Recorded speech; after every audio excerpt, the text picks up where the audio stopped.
पहला प्रश्न है कि फोर्ब्स के द्वारा जारी विश्व के सबसे अमीर व्यक्तियों की सूची में मुकेश अंबानी किस स्थान पर हैं। तो सबसे अमीर व्यक्तियों की अगर हम लोग बात करते हैं तो ध्यान रखिएगा, पहले स्थान पर इलोन मस्क हैं और भारत की तरफ से सबसे अमीर व्यक्ति हैं मुकेश अंबानी, जो कि इस सूची में 10वें स्थान पर रहे हैं। मार्च महीने में जो हुरून की ग्लोबल रिच लिस्ट आई थी उसमें मुकेश अंबानी 9वें स्थान पे थे और फोर्ब्स की सूची में ये 10वें स्थान पे हैं। तो ध्यान रखेंगे, ऑप्शन बी हो जाएगा करेक्ट। अगला प्रश्न है कि केंद्र सरकार के द्वारा किसकी अध्यक्षता में सेमीकॉन इंडिया सलाहकार समिति की स्थापना की गई। तो ये जो कमेटी होगी इसके अध्यक्ष होंगे हमारे रेलवे मंत्री अश्विनी वैष्णव। तो ऑप्शन यहां पर डी होगा करेक्ट। तो अभी केंद्र सरकार के द्वारा इस समिति का गठन किया गया है जिसका नाम है सेमीकॉन इंडिया सलाहकार कमेटी और इसके अध्यक्ष अश्विनी वैष्णव महोदय बनाए गए हैं। तो डी ऑप्शन करेक्ट होगा। अगला प्रश्न है कि विश्व स्वास्थ्य दिवस 2022 का विषय क्या है। तो पहले आपको यह ध्यान रखना है कि 7 अप्रैल 1948 को वर्ल्ड हेल्थ ऑर्गेनाइजेशन की स्थापना हुई थी और इसीलिए हर साल 7 अप्रैल को हम लोग विश्व स्वास्थ्य दिवस मनाते हैं और इस साल का विषय है आवर प्लैनेट आवर हेल्थ। क्या है? Our planet our health. तो ऑप्शन बी हो जाएगा करेक्ट। अगला प्रश्न है कि वर्ष 2022 में 31वें सरस्वती सम्मान से किसे पुरस्कृत किया गया। तो इस साल जो आपका 31वां सरस्वती सम्मान दिया जाएगा ये मिलेगा रामदरस मिश्रा जी को। किसे मिलेगा? रामदरस मिश्रा जी को ये पुरस्कार दिया जाएगा। ऑप्शन डी हो जाएगा करेक्ट। सरस्वती सम्मान के बारे में आपको यह ध्यान रखना है कि के बिरला फाउंडेशन इस पुरस्कार को देती है। 1991 में पहली बार ये जो पुरस्कार है वो अमिताभ बच्चन जी के जो पिताजी थे यानी कि हरवंश राय बच्चन, उनको ये पुरस्कार मिला था। तो इस साल रामदरस मिश्रा जी को मिलेगा। उनकी रचना मैं तो यहां हूं। किस रचना के लिए? मैं तो यहां हूं। तो ऑप्शन डी हो जाएगा करेक्ट। अगला प्रश्न है कि अप्रैल 2022 में हमारे राष्ट्रपति रामनाथ कोविंद जी किस देश की यात्रा पर गए हैं। तो अगर हम लोग बात करते हैं रामनाथ कोविंद जी की तो ये आपके नीदरलैंड देश की यात्रा पर थे। ऑप्शन यहां पर ए हो जाएगा करेक्ट। अब यहां पर इन्होंने एक शानदार काम भी किया है, उसके बारे में आपको ध्यान रखना है। नीदरलैंड में एक आपके येलो ट्यूलिप की वैरायटी थी जिसका नाम इन्होंने बदल के रख दिया है मैत्री। तो येलो ट्यूलिप जो कि एक प्रकार का पुष्प होता है और इसी पुष्प का नाम बदल के इन्होंने मैत्री रखा है नीदरलैंड में। तो ऑप्शन ए हो जाएगा करेक्ट। अगला प्रश्न है कि अप्रैल 2022 में पर्यावरण मंत्रालय ने पर्यावरण के प्रति जागरूकता के लिए किस पहल की शुरुआत की है। तो ध्यान रखिएगा, ये महत्वपूर्ण प्रश्न है। यहां पर प्रकृति नाम के पहल की शुरुआत की गई है। किसके द्वारा? पर्यावरण मंत्रालय, जिसके मंत्री हमारे भूपेंद्र यादव जी हैं, उन्हीं के द्वारा पर्यावरण के प्रति लोगों को जागरूक करने के लिए प्रकृति नाम के पहल की शुरुआत हुई है। तो यहां पर ऑप्शन सी हो जाएगा करेक्ट। अगला प्रश्न है कि अप्रैल 2022 में किस भारतीय राज्य में गणगौर पर्व मनाया गया है। तो गणगौर पर्व की अगर हम लोग बात करते हैं तो ये राजस्थान राज्य में मनाया जाता है। कहां पर? राजस्थान राज्य में ये त्यौहार मनाया जाता है। तो इस प्रश्न के लिए ऑप्शन बी हो जाएगा करेक्ट। तो मुख्य रूप से जो भी आपकी मैरिड वुमेन होती हैं यानी कि विवाहित महिलाएं होती हैं उनके द्वारा यहां पर माता पार्वती की पूजा की जाती है। तो ये आप लोग देख सकते हैं राजस्थान में ये त्यौहार मनाया जाता है। ऑप्शन बी हो जाएगा करेक्ट। अगला प्रश्न है कि अप्रैल 2022 में भारत सरकार ने किसे नए विदेश सचिव के पद पर नियुक्त किया है। तो भारत सरकार के द्वारा हमारे जो नेपाल में राजदूत थे जिनका नाम विनय मोहन क्वात्रा था, इनको नए विदेश सचिव के पद पर नियुक्त कर दिया गया है। तो इस प्रश्न का ऑप्शन ए हो जाएगा करेक्ट। तो अभी तक जो हमारे विदेश सचिव थे उनका नाम हर्षवर्धन श्रृंगला था और अब उनके स्थान पर विनय मोहन क्वात्रा हमारे नए विदेश सचिव बने हैं। ऑप्शन ए हो जाएगा करेक्ट।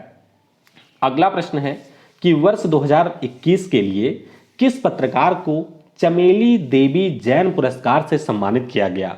तो ये जो पुरस्कार है पत्रकारिता के क्षेत्र में दिया जाता है और ये मिला है आरिफा जौहरी को। किसे मिला? आरिफा जौहरी को ये पुरस्कार मिला है। तो ऑप्शन यहां पर बी हो जाएगा करेक्ट। अगला प्रश्न है कि Hurun richest self made women in the world 2022 में किसने शीर्ष स्थान प्राप्त किया है? तो इस रैंकिंग में शीर्ष स्थान प्राप्त किया है वू वेजुन ने। किसने? वू वेजुन, जो कि चाइना की एक महिला हैं, इन्होंने शीर्ष स्थान प्राप्त किया है। तो ऑप्शन सी हो जाएगा करेक्ट। अगर आपको याद हो तो पिछले महीने हम लोगों ने दुनिया के जो सबसे ज़्यादा सेल्फ मेड बिलियनियर्स हैं उनके बारे में डिस्कस किया था कि भारत में दुनिया के सबसे ज़्यादा सेल्फ मेड बिलियनियर की सूची है और ये आपको भारत को चौथे स्थान पर देखने को मिलेगा। तो अब चाइना में सबसे ज़्यादा है और टॉप 3 में भी सभी चाइना के लोग हैं, ये ध्यान रखिएगा। सी ऑप्शन हो जाएगा करेक्ट। अगला प्रश्न है कि Hurun richest self made women in the world 2022 में किस भारतीय ने शीर्ष स्थान प्राप्त किया है? सेल्फ मेड बिलियनियर का मतलब होता है कि जो अपने बलबूते पर अरबपति बनता है, यानी कि उसके पास में कोई ऐसी पैतृक संपत्ति नहीं होती है कि जिसके जरिए वो आपका अरबपति बनता है। ये ऐसे पर्सन होते हैं जो कि अपने बलबूते अरबपति बनते हैं और इसमें नाम है फाल्गुनी नायर का। आपको पता होना चाहिए नायका नाम की जो कंपनी है उसकी फाउंडर फाल्गुनी नायर हैं, जो कि भारत की तरफ से सेल्फ मेड बिलियनियर की सूची में पहले स्थान पर हैं। तो इस प्रश्न का ऑप्शन डी हो जाएगा करेक्ट। अगला प्रश्न है कि 9 अप्रैल 2022 को डैश डैश का 57वां शौर्य दिवस मनाया गया। तो यहां पर हमारी जो सीआरपीएफ है उसने अपना 57वां शौर्य दिवस मनाया है। तो इस प्रश्न का ए ऑप्शन हो जाएगा करेक्ट। सीआरपीएफ की बात करें तो सेंट्रल रिजर्व पुलिस बल इसका नाम है। हेडक्वार्टर आपको नई दिल्ली में ही मिलेगा और वर्तमान में इसके जो महानिदेशक हैं उनका नाम कुलदीप सिंह है। तो जरूर ध्यान रखिएगा कि इसने 9 अप्रैल को अपना 57वां शौर्य दिवस मनाया है।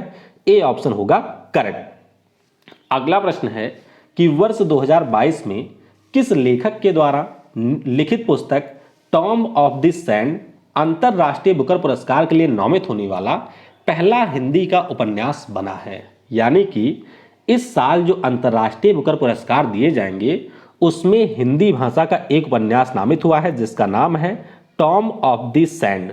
तो ध्यान रखिएगा इस पुस्तक को लिखा है गीतांजलि श्री ने। किसने? हमारे देश की गीतांजलि श्री के द्वारा लिखी गई ये पुस्तक है। तो ऑप्शन सी हो जाएगा करेक्ट।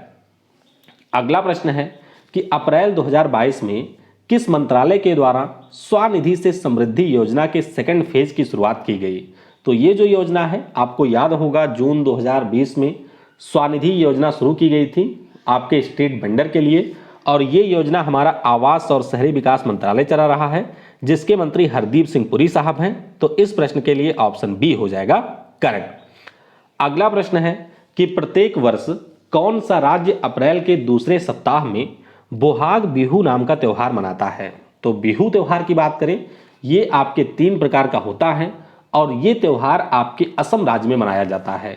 तो बोहाग बिहू जो कि असम राज्य के लोगों का नया साल होता है ये अभी अप्रैल के दूसरे सप्ताह में मनाया गया। ऑप्शन डी हो जाएगा करेक्ट। अगला प्रश्न है कि अप्रैल 2022 में व्यक्तिगत श्रेणी में किस व्यक्ति को कुष्ठ रोगों के लिए अंतरराष्ट्रीय गांधी पुरस्कार से सम्मानित किया गया? तो ये जो पुरस्कार है वह कुष्ठ रोगों के लिए दिया जाता है और ये मिला है डॉक्टर भूषण कुमार को। किसे मिला? डॉक्टर भूषण कुमार को यह पुरस्कार मिला है। तो ऑप्शन ए हो जाएगा करेक्ट। वहीं पर यह जो पुरस्कार है वो आपके संस्थागत श्रेणी में भी दिया जाता है और संस्थागत श्रेणी में ये जो पुरस्कार है वह सहयोग कुष्ठ याग्ना ट्रस्ट गुजरात को मिला है। तो दोनों ध्यान रखिएगा, व्यक्तिगत श्रेणी में डॉक्टर भूषण कुमार और संस्थागत श्रेणी में सहयोग कुष्ठ यज्ञ ट्रस्ट को यह पुरस्कार दिया गया। अगला प्रश्न है कि अप्रैल 2022 में पीएम नरेंद्र मोदी ने कहां पर प्रधानमंत्री संग्रहालय का उद्घाटन किया है? तो हमारे देश के जितने भी प्रधानमंत्री हैं उनके द्वारा किए गए जो कार्य हैं वो सारे आपको इस म्यूजियम में देखने को मिल जाएंगे और अभी दिल्ली में पीएम नरेंद्र मोदी ने इसका उद्घाटन किया है। तो ऑप्शन बी हो जाएगा करेक्ट। एक चीज आपको और भी ध्यान रखना है कि हमारे जो पहले पीएम थे नेहरू साहब उनको इस म्यूजियम में स्थान नहीं दिया गया है क्योंकि उनके लिए एक स्पेशल म्यूजियम आपको प्रयागराज में ऑलरेडी मिल जाएगा। तो इसीलिए नेहरू जी आपको यहां पर नहीं मिलेंगे। ऑप्शन बी हो जाएगा करेक्ट। अगला प्रश्न है कि न्यूजीलैंड क्रिकेट बोर्ड के द्वारा किस क्रिकेटर को सर रिचर्ड हेडली मेडल से सम्मानित किया गया? तो ये जो पुरस्कार है वो आपके न्यूजीलैंड बोर्ड के द्वारा दिया जाने वाला सर्वोच्च पुरस्कार है खेल में और ये पुरस्कार मिला है टीम सऊदी को। टीम साउथी जो कि एक तेज गेंदबाज है न्यूजीलैंड के, उन्हीं को ये पुरस्कार पहली बार दिया गया। तो ऑप्शन ए हो जाएगा करेक्ट। अगला प्रश्न है कि किस राज्य की सरकार ने पूर्व सैनिक व युवाओं के लिए हिम प्रहरी योजना शुरू करने की घोषणा की है? तो ये जो हिम प्रहरी योजना है इसको हमारी उत्तराखंड की सरकार शुरू कर रही है। तो यहां पर ऑप्शन डी हो जाएगा करेक्ट। तो बस आपको ध्यान रखना है कि हिम प्रहरी नाम की जो योजना है ये पूर्व सैनिक और युवाओं के लिए है और ये उत्तराखंड की सरकार ने शुरू किया है। अगला प्रश्न है कि वर्ष 2023 में स्ट्रीट चाइल्ड क्रिकेट विश्व कप का आयोजन किस देश में किया जाएगा? तो ये जो विश्व कप है इसका आयोजन होगा भारत में। कहां पर होगा? इसका आयोजन हमारे भारत में किया जाएगा। ऑप्शन सी हो जाएगा यहां पर करेक्ट। अगला प्रश्न है कि अप्रैल 2022 में किस केंद्रीय मंत्री ने मंदिर 360 वेबसाइट को लॉन्च किया है? तो ये जो वेबसाइट है उसको हमारी संस्कृत राज्य मंत्री मीनाक्षी लेखी ने लॉन्च कर दिया है। ऑप्शन ए हो जाएगा करेक्ट। तो मुख्य रूप से आपको इस वेबसाइट के ऊपर हमारे भारत के जो मंदिर हैं उनके बारे में जानकारी देखने को मिलेगी और अभी मीनाक्षी लेखी ने इसको लॉन्च किया है। ऑप्शन ए हो जाएगा करेक्ट। अगला प्रश्न है कि 15 अप्रैल 2022 को किस राज्य ने अपना स्थापना दिवस मनाया है? तो अगर हम लोग अभी बात करते हैं तो हिमाचल प्रदेश ने अपना स्थापना दिवस मनाया है 15 अप्रैल को। यहां पर ऑप्शन बी हो जाएगा करेक्ट। हिमाचल प्रदेश की अगर हम लोग बात करते हैं तो 26 जनवरी 1950 को ये आपके ग्रुप गा का हिस्सा था, यानी कि जब संविधान लागू होने के समय आपके राज्यों की 4 श्रेणियां थी तो उसमें ये पार्ट सी था। 1 नवंबर 1956 को इसको एक यूनियन टेरिटरी बनाया जाता है और फाइनली 25 जनवरी 1971 को ये हमारे भारतीय संघ में एक पूर्ण राज्य के रूप में शामिल होता है। तो अभी 15 अप्रैल को इन्होंने स्थापना दिवस मनाया है। बी ऑप्शन होगा करेक्ट।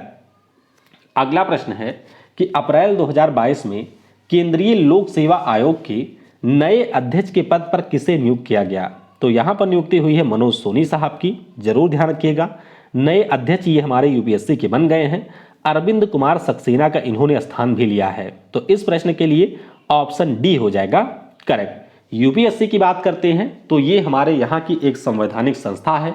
अनुच्छेद 315 से लेकर के 323 के बीच में इसके प्रावधान आपको देखने को मिलेंगे। 1 अक्टूबर 1926 को इसका गठन हुआ था और उस समय इसके जो पहले चेयरमैन बने थे उनका नाम सर रॉस बार्कर है। तो ये चीजें आपको ध्यान रखनी है। डी ऑप्शन होगा करेक्ट। अगला प्रश्न है कि अप्रैल 2022 में राष्ट्रीय अल्पसंख्यक आयोग के अध्यक्ष के पद पर किसे नियुक्त किया गया? तो भैया इनकी कहानी थोड़ी शानदार है। देखिए, पिछले साल सितंबर महीने में इकबाल सिंह लालपुरा ये हमारे राष्ट्रीय अल्पसंख्यक आयोग के बन गए थे अध्यक्ष, लेकिन पंजाब में चुनाव थे तो दिसंबर में इन्होंने इस्तीफा दिया और उसके बाद में चले गए थे चुनाव लड़ने पंजाब में। वहां पर चुनाव लड़े, नहीं जीत पाए, हार गए। तो अब फिर से सरकार ने इनको राष्ट्रीय अल्पसंख्यक आयोग के अध्यक्ष के पद पर नियुक्त कर दिया है। तो ए ऑप्शन हो जाएगा करेक्ट। अगला प्रश्न है कि अप्रैल 2022 में रग्जाविक ओपन शतरंज टूर्नामेंट का जो खिताब है ये किसने जीत लिया है? तो ये जो खिताब है इसको जीता है आर प्रज्ञानानंद ने। किसने? आर प्रज्ञानानंद ने इसको जीता है और इन्होंने हराया है हमारे डी गुकेश को। किसे हराया? डी गुकेश को हराया, जो कि भारत के सबसे कम उम्र के ग्रैंड मास्टर हैं।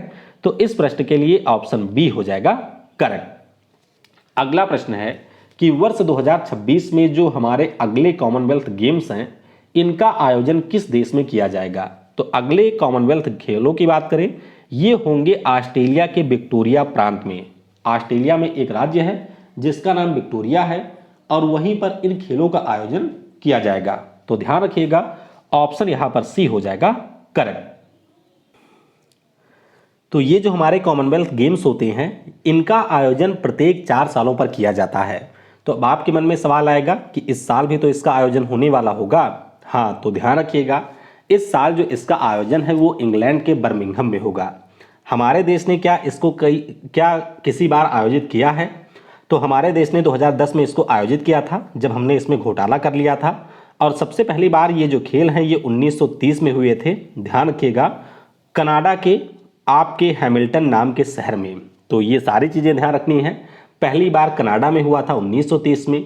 हमारे भारत में 2010 में राष्ट्रमंडल खेल हुए हैं, 2022 का इंग्लैंड के बर्मिंघम में होगा और 2026 में ये इसका जो आयोजन है वो ऑस्ट्रेलिया के विक्टोरिया प्रांत में किया जाएगा। तो सी ऑप्शन हो जाएगा करेक्ट। अगला प्रश्न है कि 14 अप्रैल 2022 को भीमराव अंबेडकर जी की कौन सी जयंती मनाई गई? तो 14 अप्रैल को इनके जन्म की 130वीं वर्षगांठ मनाई गई है, जरूर ध्यान रखिएगा। ऑप्शन डी हो जाएगा करेक्ट।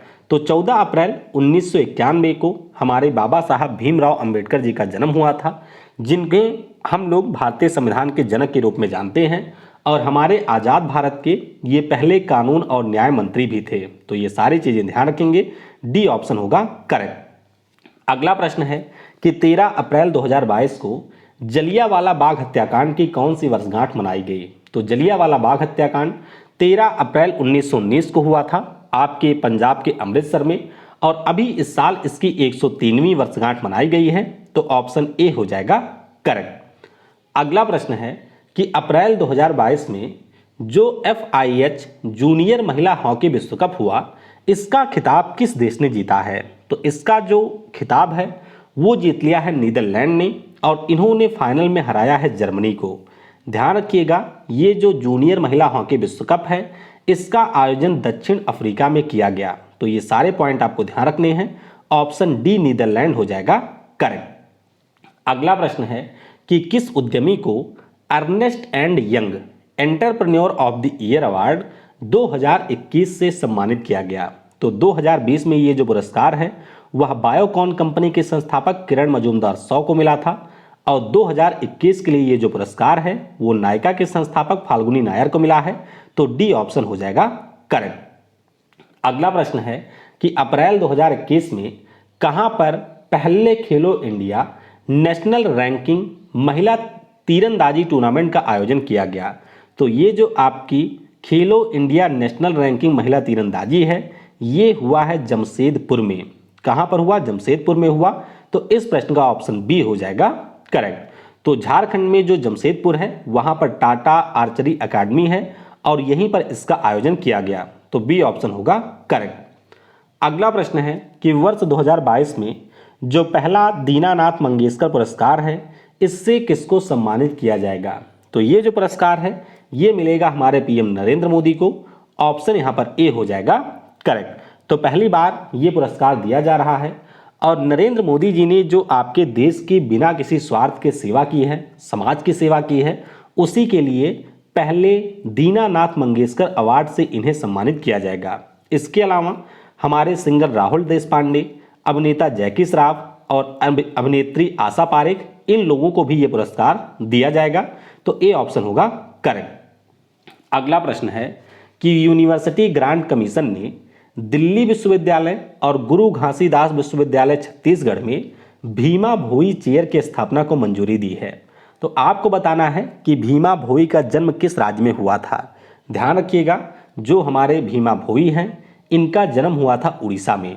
कहां पर हुआ था? उड़ीसा में। तो ऑप्शन डी हो जाएगा करेक्ट। तो भीमा भोई की बात करें, ये हमारे एक संत थे, पोएट थे और एक दार्शनिक थे। उड़ीसा में इनका जन्म हुआ था और इन्हीं के लिए जो चेयर है वह आपके यूनिवर्सिटी ऑफ दिल्ली और गुरु घासीदास यूनिवर्सिटी बिलासपुर यहाँ पर स्थापित की जाएगी। तो डी ऑप्शन होगा करेक्ट।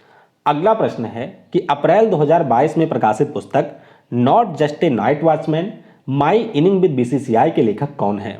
तो ये जो पुस्तक है इसको लिखा है विनोद राय जी ने। किसने लिखा? विनोद राय जी ने लिखा है। तो इस प्रश्न का ऑप्शन सी हो जाएगा करेक्ट। तो विनोद राय जी जो कि हमारे पूर्व CAG रह चुके हैं, यानी कि controller and auditor general of India रह चुके हैं, उन्हीं के द्वारा लिखी गई ये पुस्तक है।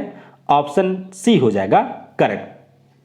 अगला प्रश्न है कि अप्रैल 2022 में किसके द्वारा स्वयं सहायता समूहों के लिए अवसर योजना को लॉन्च किया गया?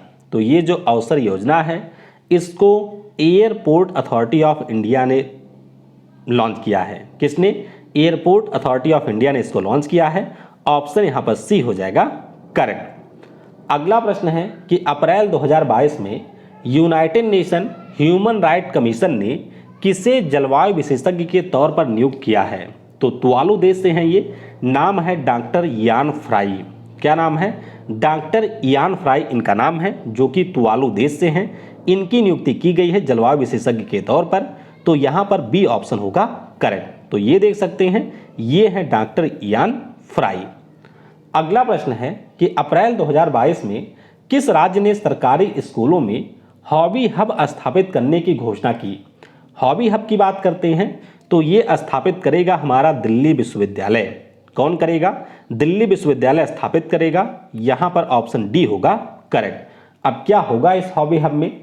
तो देखिए, इस हॉबी हब में हमारे देश के जो विभिन्न एनजीओ वगैरह हैं वे स्कूल में जाएंगे, बच्चों को म्यूजिक, डांस, थिएटर, क्राफ्ट और फाइन आर्ट इन सभी के क्षेत्र में अपने ज्ञान को साझा करेंगे और इस क्षेत्र में उनको और ज़्यादा बेहतर बनाएंगे। तो दिल्ली सरकार ने शुरू किया है, डी ऑप्शन होगा करेक्ट।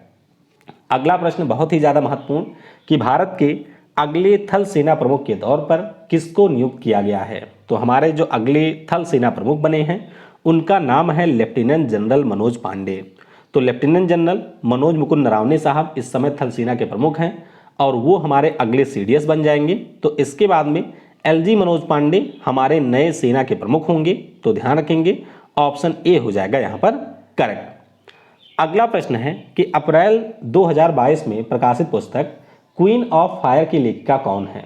तो ये जो क्वीन ऑफ फायर नाम की पुस्तिका है ये हमारे रानी लक्ष्मीबाई जी के ऊपर लिखी गई है और इसे लिखा है देविका रंगाचारी ने। किसने लिखा? देविका रंगाचारी ने।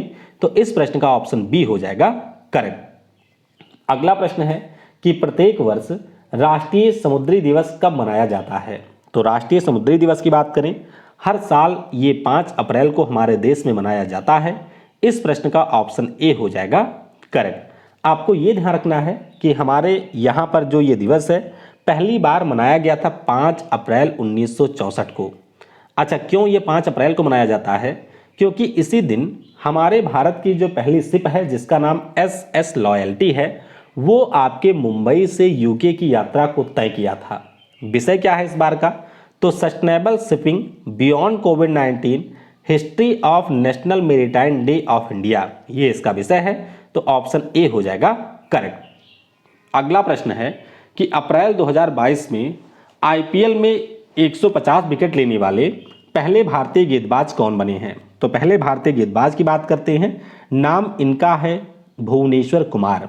वैसे अगर हम लोग आईपीएल की बात करते हैं तो सबसे ज़्यादा विकेट लेने का रिकॉर्ड इस समय ड्वाइने ब्रावो के पास में है। तो वो आपके वैसे विदेशी खिलाड़ी हैं। देसी खिलाड़ियों की बात करते हैं तो सबसे ज़्यादा विकेट ले लिया है भुवनेश्वर कुमार ने। ऑप्शन बी हो जाएगा यहाँ पर करेक्ट। अगला प्रश्न है कि भारत में जो हमारे दृष्टिबाधित लोग हैं उनके लिए पहला चैनल कहाँ पर लॉन्च किया गया है? तो दृष्टिबाधित लोगों के लिए ये जो पहला चैनल है इसको लॉन्च किया गया है नागपुर में। कहाँ पर लॉन्च किया गया? नागपुर में लॉन्च किया गया। डी ऑप्शन हो जाएगा करेक्ट। तो ये हमारा रेडियो चैनल है, ये भी ध्यान रखिएगा, और इसका नाम है रेडियो अक्ष। क्या नाम है? रेडियो अक्ष इसका नाम है। तो ब्लाइंड रिलीफ एसोसिएशन नागपुर और समदृष्टि क्षमता विकास एवं अनुसंधान मंडल, इनके सहयोग से इस रेडियो अक्ष को आपके नागपुर में लॉन्च किया गया है। डी हो जाएगा करेक्ट। अगला प्रश्न है कि हर साल विश्व विरासत दिवस कब मनाया जाता है? तो वर्ल्ड हेरिटेज डे की बात करें, ये हर साल होता है 18 अप्रैल को। ऑप्शन ए हो जाएगा करेक्ट। तो मुख्य रूप से जो हमारे दुनिया भर में हेरिटेज हैं उनको प्रिजर्व करने के लिए, उनको रिकॉग्नाइज करने के लिए ये दिवस हर साल मनाया जाता है। आपको पता होना चाहिए हमारे देश में यूनेस्को के जो वर्ल्ड हेरिटेज हैं इनकी संख्या है 40, जो कि दुनिया में छठा सबसे ज़्यादा हेरिटेज वाला देश है। इस बार का विषय क्या है? तो इस बार का विषय है विरासत और जलवायु। क्या है? विरासत और जलवायु इस बार का विषय है। अगला प्रश्न है कि भारत का पहला स्किल इंडिया इंटरनेशनल सेंटर की स्थापना कहाँ की जाएगी? तो ये जो पहला स्किल इंडिया इंटरनेशनल सेंटर है इसकी स्थापना की जाएगी उड़ीसा में। कहाँ पर होगी? उड़ीसा में इसकी स्थापना की जाएगी। तो ध्यान रखेंगे, ऑप्शन बी हो जाएगा करेक्ट। अगला प्रश्न है कि अप्रैल 2022 में 71वीं पुरुषों की सीनियर नेशनल बास्केटबॉल चैंपियनशिप का खिताब किस राज्य ने जीता है? तो ये जो खिताब है इसको जीत लिया है तमिलनाडु ने। किसने जीता? तमिलनाडु ने जीता है और फाइनल में इन्होंने पंजाब को हराया था, ये ध्यान रखिएगा। तो ऑप्शन सी हो जाएगा करेक्ट। वहीं पर अगर हम लोग महिलाओं की बात करते हैं तो महिलाओं में यहाँ पर इंडियन रेलवे की टीम ने जीता है और इन्होंने हराया है तेलंगाना को। यानी कि ध्यान रखिएगा, अगर आपसे पूछा जाए जो पुरुषों की सीनियर नेशनल बास्केटबॉल चैंपियनशिप किसने जीती, तो तमिलनाडु ने जीती, और महिलाओं की जो नेशनल बास्केटबॉल चैंपियनशिप है इसको जीता है इंडियन रेलवे ने। समझ गए? तो ध्यान रखिएगा। अगला प्रश्न है कि अप्रैल 2022 में आईसीसी क्रिकेट समिति में सदस्य बोर्ड प्रतिनिधि के रूप में किसे नियुक्त किया गया? तो यहां पर नियुक्ति हुई है जय शाह की। किसकी नियुक्ति हुई? जय शाह की यहां पर नियुक्ति हुई है। तो ऑप्शन डी हो जाएगा करेक्ट। अगला प्रश्न है कि चीन के सेंझेऊ 13 मानव मिशन के तहत कुल कितने यात्री स्पेस में 183 दिनों की यात्रा के बाद वापस पृथ्वी पर लौटे हैं? तो टोटल इसमें 3 लोग गए थे, ये ध्यान रखिएगा, 3 लोग यात्रा पर गए थे और ये 183 दिनों के बाद वापस पृथ्वी पर लौटे हैं, यानी कि 6 महीनों के बाद। ऑप्शन ए हो जाएगा यहां पर करेक्ट। अगला प्रश्न है कि हनुमान जी 4 धाम परियोजना के तहत पीएम नरेंद्र मोदी ने किस राज्य में भगवान हनुमान के 108 फीट ऊंची प्रतिमा का अनावरण किया है? तो ये जो प्रतिमा है इसका अनावरण किया गया है गुजरात में। आपको ध्यान रखना है कि हनुमान जी 4 धाम परियोजना के अंतर्गत 4 दिशाओं में हनुमान जी की प्रतिमा की स्थापना की जाएगी। तो पहली प्रतिमा जो है वह 2010 में स्थापित की जा चुकी है हिमाचल प्रदेश में, दूसरी वाली हमारे गुजरात में बनाई जा चुकी है, तीसरी वाली आपकी बनेगी तमिलनाडु के रामेश्वरम में, और चौथी वाली बनेगी पश्चिम बंगाल में। तो ध्यान रखिएगा 4 स्थानों पर भगवान हनुमान की इस प्रकार से प्रतिमा स्थापित की जाएगी। ऑप्शन बी हो जाएगा करेक्ट। अगला प्रश्न है कि 16 अप्रैल 2022 को हुनर हाट के 40वें संस्करण की शुरुआत कहां पर हुई है? तो हुनर हाट जो कि हमारे अल्पसंख्यक समुदाय के जो लोग होते हैं उनके द्वारा बनाई गई वस्तुओं का एक मेला होता है। तो इसका जो 40वां संस्करण है वो अभी आपके मुंबई में शुरू हुआ है। तो इस प्रश्न के लिए ऑप्शन ए हो जाएगा करेक्ट। ध्यान रखिएगा हमारे यहां पर जो इंफॉर्मेशन और ब्रॉडकास्टिंग मंत्री हैं जिनका नाम अनुराग ठाकुर है, उनके द्वारा मुंबई में इसका उद्घाटन किया गया। तो ए ऑप्शन हो जाएगा करेक्ट। आखिरी प्रश्न है कि अप्रैल 2022 में कहां पर समुद्र तट महोत्सव सी पांडी 2022 का आयोजन किया गया? तो ये जो सी पांडी 2022 महोत्सव है ये हुआ है आपके पुडुचेरी में। कहां पर हुआ? पुडुचेरी में इसका आयोजन किया गया। यानी कि इस प्रश्न के लिए ऑप्शन ए हो जाएगा करेक्ट। तो बस आपको ध्यान रखना है कि ये आपका 4 दिवसीय एक इवेंट था जिसका आयोजन पुडुचेरी में किया गया। तो इस प्रश्न का ऑप्शन ए हो जाएगा करेक्ट। तो इस प्रकार से अप्रैल के जो टॉप 50 महत्वपूर्ण प्रश्न थे उनको हमने डिस्कस कर लिया है। इस मंथ के लास्ट में जो हमारी वीडियो आएगी उसमें हम लोग 100 और जो सबसे महत्वपूर्ण प्रश्न हैं उनको भी डिस्कस कर लेंगे और इस प्रकार से अप्रैल के सारे करंट अफेयर आपके लिए समाप्त हो जाएंगे। तो वीडियो को समय देने के लिए आपको बहुत बहुत धन्यवाद। Thanks for watching. जय हिंद, जय भारत, और सबसे जरूरी, पढ़ेगा भारत तो बढ़ेगा भारत।